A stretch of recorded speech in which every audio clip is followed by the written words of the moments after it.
సాయి కృపా దృష్టి కనుమా, నీ బిడ్డల పాలన కొనుమా. సాయి కృపా దృష్టి కనుమా, నీ బిడ్డల పాలన కొనుమా.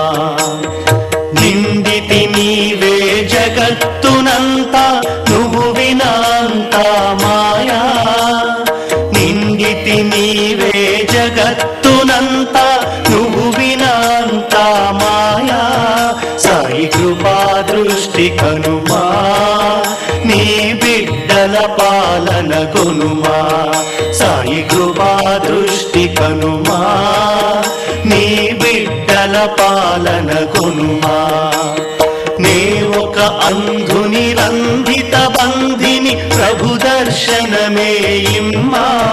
శ్రీ సచ్చిదానంద సద్గురు సాయినాథ్ మహారాజ్ కే జై.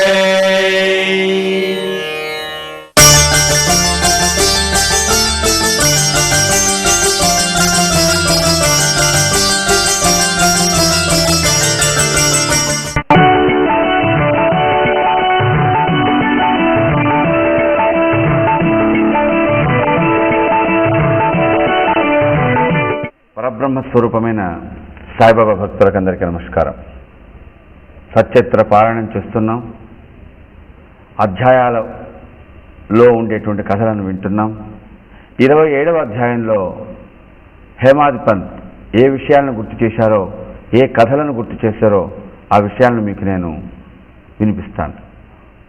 సచరిత్ర అనేటువంటి ఈ పుస్తకం ఏదైతే ఉందో, మనం ఒక పుస్తకంలాగా చదువుతూ పోతున్నాం. కానీ చదవడం అనేటువంటి దాన్ని సంస్కృతంలో పఠనం అంటారు. కానీ ఈ పఠనం అనేదాన్ని, పారాయణం అనేదానికి మనం మామూలుగా అంటుంటాం, కానీ అది తప్పండి. చదివేటప్పుడు ఎప్పుడు కూడా అధ్యయనం చేస్తున్న స్థితిలో చేస్తే అది పారాయణం. అంటే చదివేటప్పుడు మనం మామూలుగా చదువుతుంటాం కదండి, పారాయణం అంటుంటాం కదా, మనం అనుకుంటూ ఉంటాం. కానీ యథార్థంగా చదివేది మనం చదువుతూనే ఉన్నాం. మీరైనా నేనైనా చదువుతూనే ఉంటాం. కానీ అందుకోసం దాన్ని కొద్దిగా మార్చడం. అది ఎలా అంటే, చదివేటప్పుడు బాబా నాకు చెబుతున్నాడు అనుకుంటూ చదవండి. అంటే పారాయణం చేస్తున్నారంటే గురువు దగ్గర గురువు చెబుతూ ఉంటే దాన్ని వింటూ ఉండడమే పారాయణం. అందుకని నేను చదువుతున్నానంటే పఠనం చేయడం అవుతుంది, అధ్యయనం చేయడం కాదండి. కాబట్టి పారాయణం చేసే పద్ధతిలో సచరిత్రను అలా మనం పారాయణం చేయొచ్చు. దానికి అనుగుణంగా హేమాది పంత్ కూడా మనకు అదృష్టవశాత్తు అందించింది ఏమిటంటే, అక్కడెక్కడ హేమాది పంత్ చెప్పిన అన్ని విషయాలు కూడా మనం బాబా ఎదురుగ్గా కూర్చున్నామా అనిపిస్తుందండి. సచరిత్ర పారాయణం చేస్తుంటే అది మనం పొందేటువంటి గొప్ప అనుభూతి. కాబట్టి ఆయన రాయడంలో కూడా ఎక్కడ పొరపాటు చేయలేదు. మనం బాబా దగ్గర ఉన్నామా, బాబా మన దగ్గర మాట్లాడుతున్నాడా, బాబా పక్కనే మనం కూర్చొని ఆ విషయాలన్నీ చూస్తున్నామనేటట్టుగా హేమాది పంత్ సచరిత్ర రాశారు. కాబట్టి మనకు దాంట్లో కూడా చక్కగా పారాయణం చేసినటువంటి పద్ధతిలోనే, మనం అధ్యయనం చేసిన పద్ధతిలోనే మనం ఈ కథలను గుర్తు చేసుకోవచ్చు. ఈ 27వ అధ్యాయంలో బాబా కొన్ని పుస్తకాలను స్పృశించి, అంటే ఆయన చేతులతో అట్లా తాకి వాటిని పవిత్రం చేసి తమ భక్తులకు పారాయణం కోసం వినియోగించినటువంటి కొన్ని ఎవరైతే భక్తులు దాన్ని ఆ తర్వాత బాబా చేతుల్లోంచి తీసుకున్న తర్వాత ఏ రకమైనటువంటి అనుగ్రహాన్ని పొందారో వాటి గురించి ఈ అధ్యాయంలో చెప్పడం జరిగింది. మామూలుగా సముద్రంలో కలిసేటువంటి నదులలో ఉండేటువంటి ఆ అన్ని నదులు కూడా చివరికి సముద్రంలో కలుస్తాయట. అలాగే ఇక్కడ హేమాది పంత్ అంటున్నారు, పుణ్య నదులలో స్నానం చేస్తే అది పోయి సముద్రంలో కలిస్తే, అన్ని నదులు పోయి సముద్రంలో కలుస్తున్నప్పుడు, అలాగే మనం గనక ఈ గురువు గారి చరిత్ర అంటూ వింటే నదులలో అన్నీ పోయి సముద్రంలో కలిసినట్టుగా మనం ఈ కథలను వింటున్నప్పుడు మన ఇలవేల్పులు కానీ ఇష్టదైవం కానీ అవన్నీ కూడా ఒక నదుల్లాగా పోల్చుకుంటే అవన్నీ చివరికి చేరేది ఎక్కడ, ఆ నదులన్నీ సముద్రంలోనే.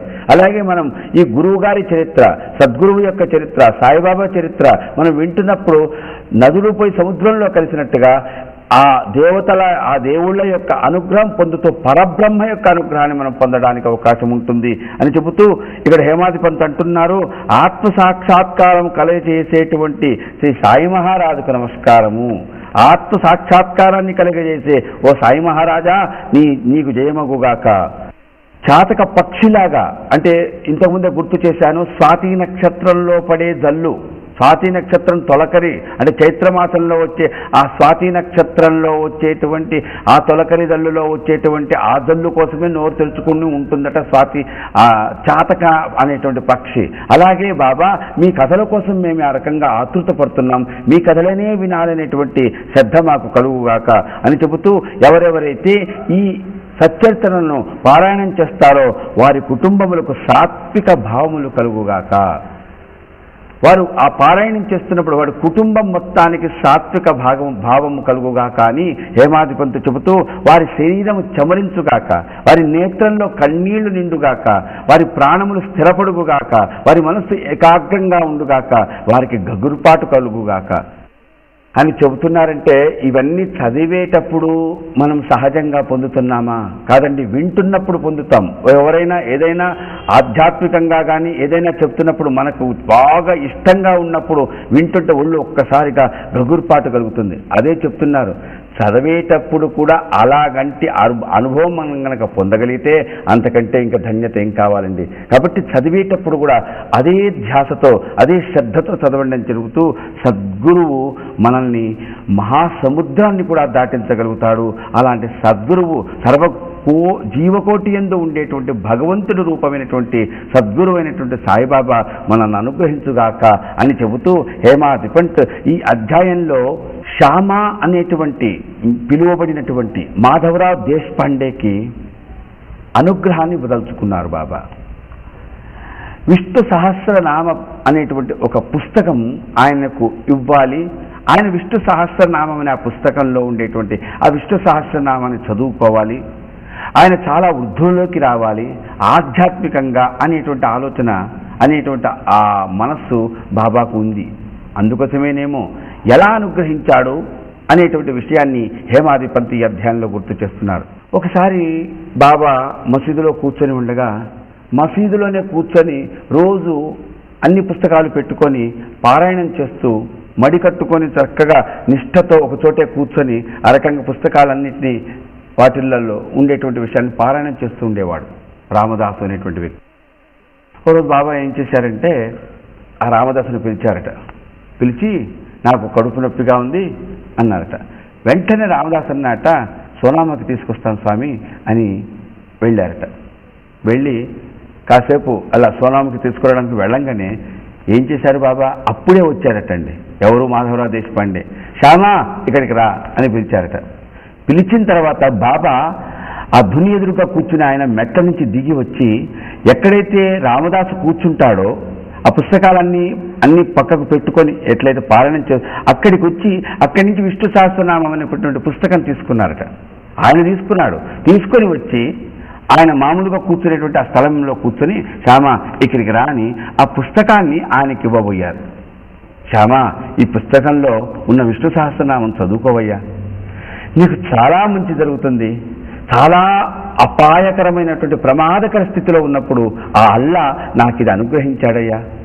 చాలా చక్కటి నామమయ్యా ఇది, శ్రద్ధగా నిదానంగా చదువుకో అని బాబా చెప్పారు శ్యామకు. శ్యామ అన్నారు, బాబా నేను అనాగరికుడిని, పల్లెటూరి వాడిని. మీరు ఇచ్చినటువంటి ఈ విష్ణు సహస్రనామ స్తోత్రం అనేటువంటి పుస్తకంలో ఉండేటువంటి ఇదేదైతే ఉందో అది సంస్కృతంలో ఉంది బాబా. నాకు నోరు తిరగదు, కష్టంగా ఉంటుంది. కానీ ఇంకొకటి కూడా ఉంది బాబా, మీరు పుస్తకం ఏదైతే ఉందో తీసి ఎక్కడి నుంచి తీసుకొచ్చి ఇస్తున్నారు నాకు? ఈ పుస్తకం ఎవరిదో తెలుసు కదా బాబా మీకు? రామదాసుది బాబా. ఆ రామదాసు కోపిష్టివాడు, చాలా కోపిష్టివాడు. వాడు వచ్చాడంటే నన్ను ఏం చేస్తాడో తెలియదు బాబా, దయచేసి ఆ పుస్తకాన్ని అని అంటున్నాడండి. ఇంత లోపల వచ్చేసాడు ఎవరు? రామదాసు. ఇవ్వలేదు ఇంకా శ్యామకు బాబా పుస్తకం ఇవ్వలేదు. ఇంత లోపల రామదాసు వచ్చాడు. వచ్చి బాబాకి ఏదో సోనామకి ఇచ్చాడు. ఆ తర్వాత వెళ్ళి కూర్చున్నాడు. పక్కనే చించినీకర్ ఉన్నాడు.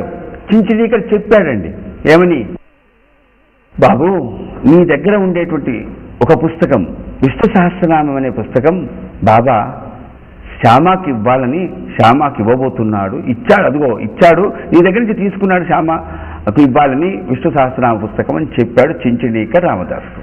విన్నాడండి. ఏం చేశాడు అప్పుడు రామదాసు? లేచాడండి. లేచి శ్యామ మీద ఒంటి కాలు మీద లేచాడు. కోపంతో తిట్టాడటండి, విపరీతంగా చాలా బాధ కలిగించేటట్టుగా తిట్టాడట. నువ్వేమనుకుంటున్నావు, నా దగ్గర పుస్తకం ఎలా తీసుకున్నావు, కావాలని నువ్వు బాబా చేత ఆ పని చేస్తున్నావు, అది ఇదని విపరీతంగా ఎన్నో తిట్లతో బాధ పెడుతున్నాడండి. బాబా అన్నారు శ్యామతో అప్పుడు ఏమని, ఆ రామదాసు పుస్తకం నువ్వు అన్నావు కదా, నువ్వేం భయపడకు, నేను ఉన్నాను కదా, తీసుకో అన్నాడు. అందుకని శ్యామ ఏం చేస్తున్నాడు, ఏం మాట్లాడటం లేదండి, విపరీతమైనటువంటి కోపంతో తిడుతున్నాడు. పుస్తకం తీసినందుకు రామదాసు శ్యామాను. అప్పుడు మెల్లగా మెట్లు దిగాడండి బాబా. దిగి, ఏం రామదాసు, క్యా సమాచారం, ఏం మాట్లాడుతున్నావు, ఏం చేస్తున్నావు, నువ్వు నీ పేరేమిటి, నువ్వు ఎలా ప్రవర్తిస్తున్నావు, నేనేం చేశానో నీకు తెలుసు. విష్ణు సహస్రనామం అనేటువంటి పుస్తకం తీసి ఆయనకి నేను ఇచ్చాను, దానికి నీకు కోపం వచ్చింది. అసలు ఆ విష్ణు సహస్రనామ స్తోత్రం తీసి ఆయనకి ఇచ్చినప్పుడు ఎవరికి ఇచ్చాను నేను, మనవాడిగా, మన స్నేహితుడే కదా ఈ శ్యామ, ఆయనకి నేను ఇస్తే ఎందుకు ఈ కోపం వచ్చింది అంటే, నాకు అనిపిస్తున్నది రామదాసు, నీకు మమత ఉన్నదే కానీ సమత లేదయ్యా. శ్రీ మహావిష్ణువు మీద ఉండవలసినటువంటి ఆ మమత, దాన్ని ఏమంటాం, సమత. పుస్తకం పోయిందే, పుస్తకమే అనుకుంటున్నావే కానీ విష్ణు సహస్రనామ స్తోత్రం నీకు కంఠస్థంగా వస్తుంది కదయ్యా. అలాంటి విష్ణు సహస్రనామ స్తోత్రం అనే పుస్తకం ఆయనకిస్తే నీకెందుకు ఇంత కోపం వస్తున్నది, ఇలా నువ్వు ప్రవర్తించవచ్చా అని ఈ రకంగా బాబా చెప్పాడు. వినలేదండి రామదాసు, తలచెవన పెడుతున్నాడు, ఏదో చెప్తున్నాడు లేదనుకుంటున్నాడు. ఇంత లోపల శ్యామ అన్నాట, నీకు నేను జ్ఞానేశ్వర మహారాజు రాసినటువంటి గీతార్థసారం ఇస్తానయ్యా, ఓ 10 పుస్తకాలు అన్నాడట. వెంటనే ఇస్తావా 10 పుస్తకాలు అన్నాడటండి. ఆ తర్వాత ఆయన శాంతంగా కూర్చున్నాడట. ఇది ద్వారకామాయిలో బాబా ఎదురుగా జరిగినటువంటి ఆ సంఘటన ఆ రోజున. ఇది సత్యత్తుల హేమాధిపతి రాశారు. చాలామంది అంటుంటారు విష్ణు సహస్రనామ స్తోత్రం అనేది సాయిబాబా భక్తులందరూ పారాయణం చెయ్యాలి. అలాగే విష్ణు సహస్రనామ స్తోత్రం అంటే బాబాకు చాలా ఇష్టమని. అయ్యా, బాబాకు విష్ణు సహస్రనామ స్తోత్రం అన్నా ఇష్టమే, లలితా సహస్రనామం అన్నా ఇష్టమే, అన్ని నామాలు ఇష్టమే. కానీ ఆయనకి అది కాదు అక్కడ చెప్పదలుచుకున్న విష్ణు సహస్రనామ స్తోత్రం గురించి బాబా చాలా చెప్పాడండి. నేను చెప్పలేదు మీకు. కానీ ఈ కథ ద్వారా మనం నేర్చుకోవాల్సింది ఏమిటి, విష్ణు సహస్రనామ స్తోత్రం అనే పుస్తకము తీసి ఎవరి దగ్గర నుంచి, రామదాసు దగ్గర నుంచి తీసి శ్యామాకి ఇవ్వబోయారు. ఇక్కడ ఒకటి మనం గమనించాలి, విష్ణు సహస్రనామ స్తోత్రం అనేటువంటి పుస్తకం ఎవరినైనా అడిగితే కొన్ని కొత్త పుస్తకం తీసుకొచ్చి శ్యామాకి ఇవ్వరా బాబా చెప్తే. కానీ ఎందుకు ఈ నాటకం అంతా జరిపించారు బాబా? రామదాసుకు కోపం ఎక్కువ. విష్ణు సహస్రనామ స్తోత్రం చదివిన వారికి మనసు ఎట్లా ఉండాలి, అందుకని మనం విష్ణు సహస్రనామ స్తోత్రంలో చాలా చక్కటి నామాలండి, బాబా చాలా చెప్పారు, అవన్నీ నేను ఇక్కడ మీకు చెప్పలే. కానీ ఏమిటి విష్ణు సహస్రనామ స్తోత్రం, నిరంతరం దాన్ని కంఠస్థం చేస్తే, ధ్యానం చేస్తూ ఆ రకంగా పారాయణం చేస్తే, న క్రోధో న సమాశ్చర్యం న లోభో న అశుభామతి చెప్తామండి ఫలశ్రుతిలో. న క్రోధో న సమాశ్చర్యం, మాశ్చర్యం ఉండకూడదట, అసూయ ఉండకూడదట, క్రోధం ఉండకూడదట, కోపం ఉండకూడదట. ఎలా విష్ణు సహస్రం ఒక్కొక్క నామం చెబితే మనసులో ఎంతో సమతాభావం రావాలట. అట్లాంటిది పోయి పుస్తకం తీసుకున్నావే అనేంత కోపంలో లేచాడే, అది చాలా తప్పు. ఈ రకంగా బాబా చెప్పిస్తున్న భక్తుడేనండి ఆయన, రామదాసే. ఆయన పేరు మంచి పేరే, ఆయన విష్ణు సహస్రనామం కంఠస్థంగా వచ్చు, కానీ అది చాలా తప్పు. ఏది తప్పు? ఆయనకుండే ఆ సంస్కారహీనంగా ఆ రకంగా తోటి స్నేహితుడు విష్ణు సహస్రనామ పుస్తకం తీసుకుంటే కోపం వస్తూ రావడం ఏంటండి, చాలా తప్పది. అందుకని చాలామంది మనలో ఏదైనా ఒక పుస్తకం, ఉదాహరణకు సచ్చరిత్ర ఎవరన్నా తీసుకున్నారు, బుద్ధి ఉందా లేదా, వద్దండి. నువ్వు ఆ పుస్తకం చదువుకున్నావు, నీకు తెలుసు చాలా విషయాలు, దాంట్లో నువ్వు కూడా చదువుకుని బాగుపడవయ్యా అని చెప్పాలి. కానీ మనకు అసూయ ఏమిటి, మనకంటే ముందుగా అన్నీ తెలుసుకొని పెద్దగా వాడిపోతాడేమో. అసూయ, మత్సరం, కోపం ఇవి పనికిరావు. ఆధ్యాత్మికమైనటువంటి ఏ నామములైనా, ఏ స్తోత్రములైనా, ఏ పుస్తకములైనా చదివినప్పుడు మనసు శాంతత పొందాలి, ప్రశాంతత పొందాలి. దానికోసం ఇవన్నీ మన స్తోత్రాలు చెప్పేది. ఈ విషయాన్ని హేమాధిపంత ద్వారా బాబా మనకు చెప్పిస్తున్నాడు.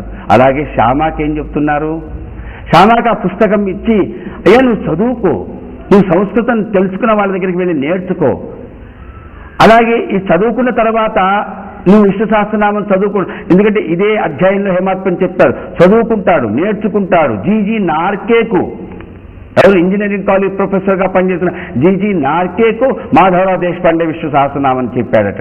చూడండి, చదువుకొని బాగా చదువుకున్న ఒక వ్యక్తికి విష్ణు సహస్రనామ స్తోత్రం చెప్పారట శ్యామ.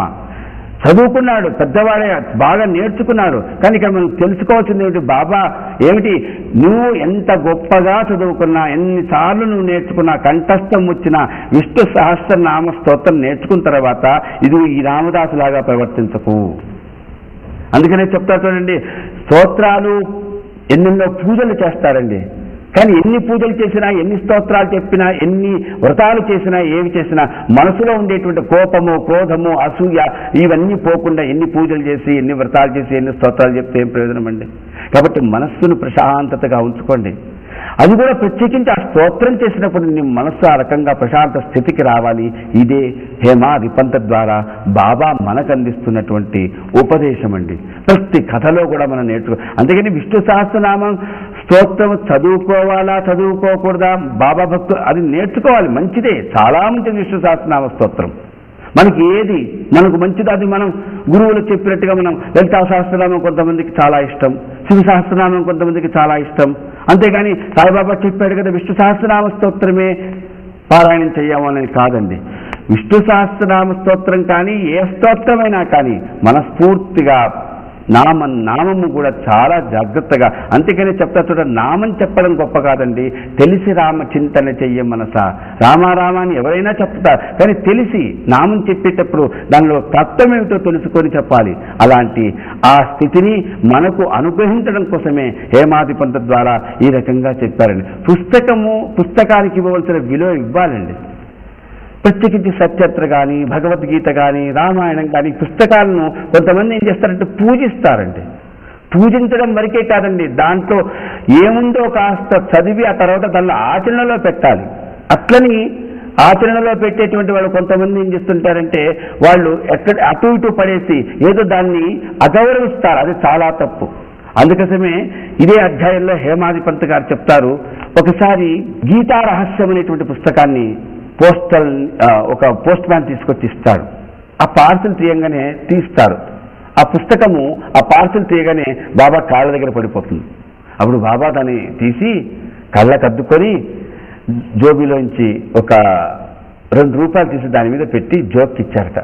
ఏం బాబా, ఇది కపడే రాసినటువంటిది, ఇది గోఖలే రాసినటువంటి గీతా రహస్యం, దీనికింత విలువ అని అంటే ఎవరైనా రాయని అది గీతా రహస్యమే, ఎవరైనా చెప్పని అది గీతా రహస్యమే, దానికి ఆ గౌరవం మనం ఇవ్వాలి అని చెబుతూ చివరిగా ఈ అధ్యాయాన్ని ముగిస్తూ కపరిడే దంపతులు బాబాను ఎట్లా సేవించుకున్నారో మనకు చెప్పారు ఈ అధ్యాయంలో. కపరిడే అనేటువంటి వ్యక్తి, కపరిడే భార్య బాబాను నెలల తరబడి సేవించుకున్నారండి, ప్రేమతోనండి. అందుకనే ఇక్కడ ఈ అధ్యాయంలో చెబుతూ కపరిడే భార్య బాబాకు ప్రతిరోజు 12 గంటలకు నివేదన పంపించేదండి, ప్రేమతో. ఆమె పెట్టినటువంటి ఆ భోజనాన్ని మిగతా ఎవరు పెట్టినా కూడా పక్కకు పెట్టేసి ఆయన తినేవారట. ఓ రోజున శ్యామ అన్నారు, ఏం పక్షపాతం బాబా, ఆమె పెట్టిందే చాలా రుచికరంగా ఉంటుందా, అదే ఎందుకు నువ్వు అదే ఆ పళ్ళల్లో ఉండేది తొందరగా తినేసి మిగతావన్నీ పక్కకు పెడతావు అంటే అప్పుడు బాబా అన్నారట, ఆమె జన్మ వృత్తాంతాలన్నీ చెప్పారటండి. ఎప్పుడు ఏ జన్మలో, గత 4-5 జన్మల్లో ఎవరు అనేటువంటి విషయాలన్నీ చెప్పారట. ఆమెతో అన్నారట రాజారాం అంటూ ఉండు. ఎందుకంటే ఒకరికొకరు సేవ చేసుకున్నారటండి. కపరిడే భార్య బాబా ఒకరికొకరు అలా సేవ చేసుకుంటూ చాలా సన్నిహితంగా ఉంటే, ఏమిటి బాబా మీరిద్దరు ఈ రకంగా అంటే ఆ లోపల వాళ్ళ మనసులో ఉండేటువంటి అంతరార్థం ఏమిటి, ఆధ్యాత్మికంగా ఎట్లా మనం దాన్ని అన్వయం చేసుకోవాలో తెలియని వాళ్లకు ఏమి చెప్పినా ప్రయోజనం లేదండి. గురు శిష్యుల మధ్య ఉండేటువంటి సంబంధం. అందుకనే చెప్తారు చూడండి, సహనావతు సహనౌ భనక్తు సహవీర్యం కరవావహి తేజస్వినావధీతమస్తు మా విద్విషావహి. ఒకరికొకరు తేడా లేదు. కపరిడే భార్య కానీ, కపరిడే అలాగే సాయిబాబా కానీ, వారిద్దరికీ ఉండేటువంటి అన్యోన్యమైనటువంటి ఆ గురు శిష్య సంబంధాన్ని హేమాధిపంత్ సచ్చరిత్రలో ఈ రకంగా గుర్తు చేశారు. శ్రీ సచ్చిదానంద సద్గురు సాయినాథ మహారాజ్ కీ జై.